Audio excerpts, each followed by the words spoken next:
and welcome to Patreon Picks, the show where I look at games that were suggested by my patrons on Patreon. It has been 3 months since I made an episode of Patreon Picks because I decided to make an hour-long freaking video. But at long last, I am finally ready to look at the game that was suggested, Super Mario Galaxy. Mario Galaxy! So, like everyone else in America, my family owned a Wii. However, our collection was a bit lacking. I begged my parents to get a Wii so that I could play Super Smash Bros. And we picked up these other games because they're fun, I guess. I really like the Rasputin song on Just Dance. But yeah, we did not utilize the Wii like one should. We never got Skyward Sword, Xenoblade, Kirby's Woolly World, Imagine Champion Rider,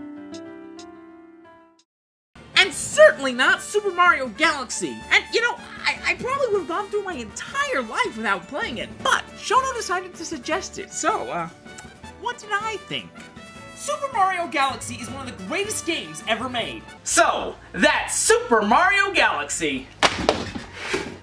Okay, I'll walk you through why it's so amazing level by level. First off, the graphics are great, the music is superb, and if you understand the fundamentals of game design, this game will absolutely floor you. So, the story starts out like every other Mario game. Handwritten letter from the princess to head over to the castle. So we head there, and it is the night of a festival. Not much to mention here, but there was a toad with a spear, which I take as a piece of lore that the Mushroom Kingdom actually does have a standing military. I mean, come on, spears are stabbing weapons for killing. You know, slide right in between that chainmail. But spears aren't gonna do crap against cannons, which is exactly what Bowser is bringing to the party to steal not just the princess, but her entire flippin' castle. So Mario gives chase, and then I end up on this miniature planet that's got a bunch of MIPs that I have to catch. This is mainly so I can learn the controls and see all the crazy gravity that we got going on. And it is pretty amazing, pretty fun, pretty mind-boggling, and a little bit stomach-churning. My biggest complaint with this game is the camera. Moving upside down just is not fun, but I am willing to put up with that inconvenience for all the fun gravity puzzles that Nintendo put in here.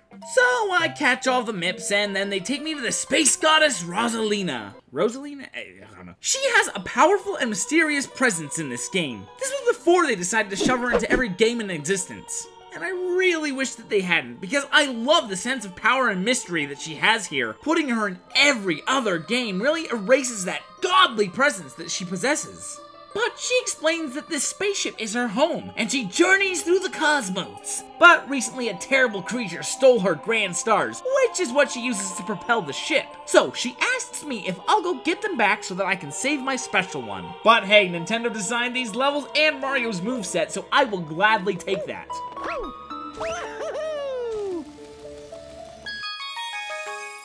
So we head to the Egg Galaxy and run into this game's greatest strength. The music! Oh my gosh, what a powerful soundtrack we have here! This song's just... listen to it! I made a CD of some of video games' greatest songs, and you know what was front and center? Well, it's actually Gusty Garden Galaxy, but still, listen to this song! I have this song on it because of that sweeping orchestra! Awesome! So I walk around and do all of this galaxy's fun little quests to get stars. I fight some Lumas, I feed some bosses, and I say I am terrified at the amount of money that Nintendo spent on each level with the amount of time they expected people to actually spend on each one. But after collecting a few stars, I actually have enough to skip these inner galaxies, and this would prove to be a bit of a problem later on. But I did take every chance to skip a galaxy that I could. I know it's kinda dumb because I'm missing out on awesome music, graphics, and gameplay challenges, but it shows that this game truly respects me. Hey, if you don't think that you need the stars from these inner galaxies, you can go on without them. I'm not your real dad, I'm not gonna tell you what to do.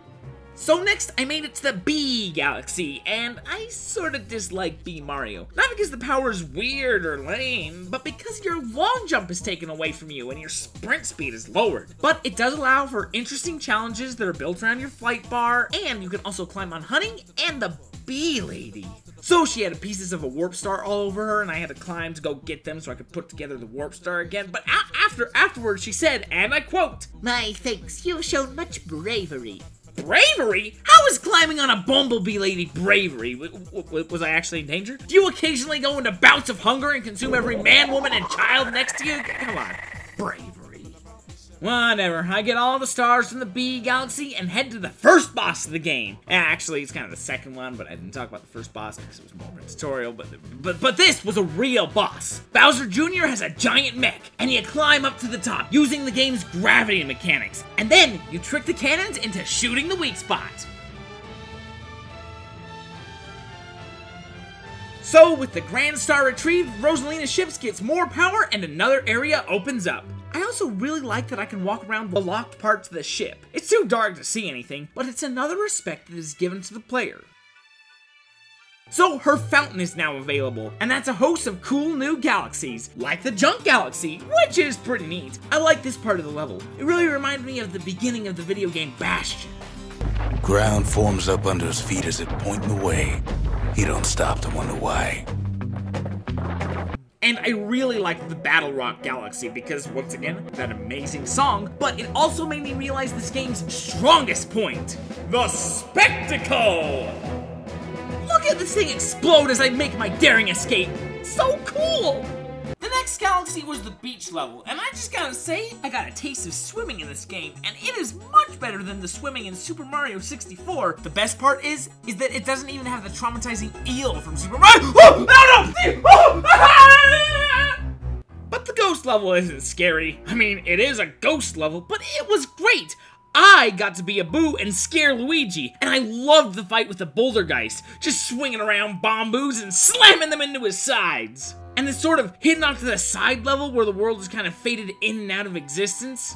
And it had this really cool dynamic of, how greedy are you? Can you steal enough loot before the world ghosts away? I mean, honestly, the art design and programming of this area just leaves me speechless. I love this game. Needing to be a Boo so I can go through the grate, and then intentionally taking damage to lose the Boo form so Luigi will stop being so afraid of me. Ah, man, it's just so awesome, man. Well, after I finish those levels, I have enough stars to do battle with Bowser. And he's not too tough. Once I take him down, I get the Grand Star, and that unlocks Rosalina's bedroom. And you know what that means, right? It means that Mario can take a nap on that comfy-looking bed. And it's here that I get to go to Gusty Garden Galaxy, which I consider to have one of the finest songs in all of video games. It's so good. The challenges are fun. You know, hanging on to dandelion petals, fighting moles, and, of course, abusing the long jump in the low gravity. I don't know which way's up. I don't know what I'm supposed to do. So, the bedroom levels are probably the hardest ones, but they were still a lot of fun. But I really appreciated the challenge. It's that perfect equilibrium for me, where the game kills me a couple times, grabs me by the shoulders, looks in my eyes, and says, "Concentrate, Chet." So I focus, and I escape the upside-down flooding sand room. Yeah! It's here that the game gets a little recycly. Once again, they reused the Bee Galaxy, but now it's got this great autumn theme. And they also reused the fight with Bowser, only he's a little harder this time. But I want to talk about the road to the boss battle, because they have some really crazy gravity puzzles. But they're not over death pits or black holes like the rest of the game. No, no, no, no, no. It looks like Bowser swiped some Dark Eco from the Jak and Daxter games. But when Mario touches it, he kind of gets vaporized into dust. Sort of like in the end of Infinity War. Miss Rosalina, I don't feel so good.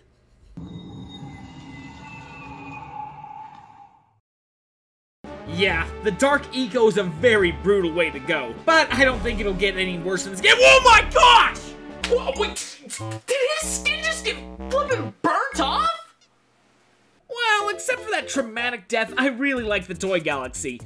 Except for the spring power-up. I mean, it's fun to use, but you don't have much control. You know, you go from being able to freely control and having a long jump to basically moving on a grid. I don't like having that freedom taken away from me, especially during this boss fight. Okay, so you need to fight him using the spring, because you need to jump all the way up here. But the thing is, on his last hit, there are moments where he becomes invincible, and if you touch him during this time, you get hurt! Doesn't that just sound so cheap? All of a sudden becoming invincible, and if a foe touches you during this time, the foe dies! That sounds so lame! You know, if you're on the receiving end of it. Alright, now for the fire levels. which were so hard. I mean, I really liked them. The feeling of outrunning the sinking tower is just one of my favorite concepts of all time. And it was so much fun, but the worst part was the ball part. Remember how I skipped galaxies whenever possible? This proved to be a problem twice. Once with this shark, who I have never seen in my entire life. What? You again? I don't know you! The second thing that I skipped was the controls for the ball rolling minigame. So when Billboard says, "Get on the ball and hold up your Wiimote," I thought he meant like this, and not this. That means I went through this whole thing at max speed. Also, you might not know this, but when you land going at max speed, you lose speed. So that means on your second jump, you die. I died a total of 67 times, and I counted them. But the bright side is I had my mic turned on. So, here's some sound bites of a frustrated Chet.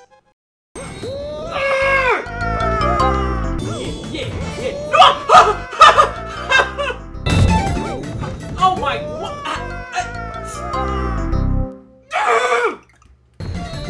Oh great, I'm glad I'm not getting the extra lives. No, I'm dead.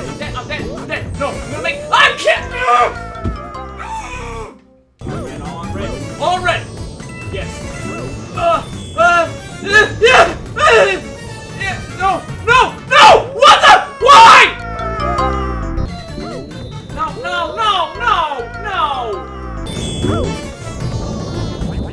Yes! For real, Bowser! Or Rosalina, or whoever! The Koji Kondo! Miyamoto, he makes the Mario game. Screw you! Get the flip! Yeah! I am Mario God!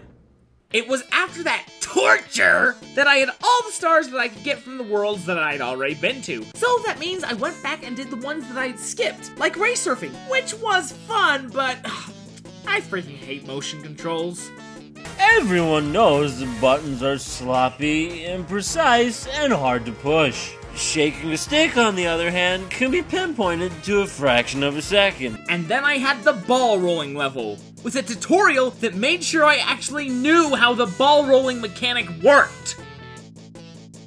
But after that, I had the 60 stars needed to go to the center of the universe and save my special one. So I ran up to Peach's castle and I entered. Wait, what? This is all Peach's castle? We entered the castle, right? But there's just lava and Bowser statues. Why isn't there any of the, you know, Besides that, the approach was fun and challenging. But at long last, I made it to Peach. Here you go, Peach. Eat up some star bits. You know what? You can have some too, Bowser. The battle with Bowser is long and complex and fun. It utilized all the skills that you've learned up to this point, and I love it. I love this game, I love saving Peach and flying with her, and I even felt a little sad when all the Lumas committed to Harakiri. So, all in all, I spent 10 hours with this game, and honestly, those are some of the best hours I've spent with any video game. But, right now, we're looking at the next episode of Patreon Picks. We're gonna go ahead and add 3 or 4 whole months worth of names to the list. If you want a chance to be added among the likes of, you know, Harold Webb with the Prism Chapter 1, the Dark Unicorn, and Wolfster 25 with Yes and the Oath of Flingana, then after the video's done, you can go to the Patreon and join, and you will be added into the bucket like all of these. And I gotta stir it up. Okay, but the game that we will be looking at next on Patreon Picks is going to be Isaiah Thomas has brought us Metopia! So, that'll definitely be worth looking at. Okay, so this is actually going to be in July. For the rest of May and June, I will be working on 4 videos for June. It's a Heemin gaming tradition to just do a series of videos. I'll tell you, since you watched this far in the video, it's gonna be Soul Calibur. And then in July, everybody's favorite Heemin Gaming Station character, Scott, is going to be coming. He's going to stay with me for a month, and during that time we are going to shoot a Pokemon Nuzlocke for my abandoned Let's Play channel. But during July, since I feel bad that I am taking Patreon donations, I am going to go ahead and I'm going to make a Patreon picks while working on the Let's Play. There will be an episode in July, and then in August everything will go back to normal. We'll go and we'll be Wet's Nest Day episodes, Game Rain episodes, and of course Patreon picks. So look for Miitopia in July. I hope to see you for my June videos, and yeah, just see you later.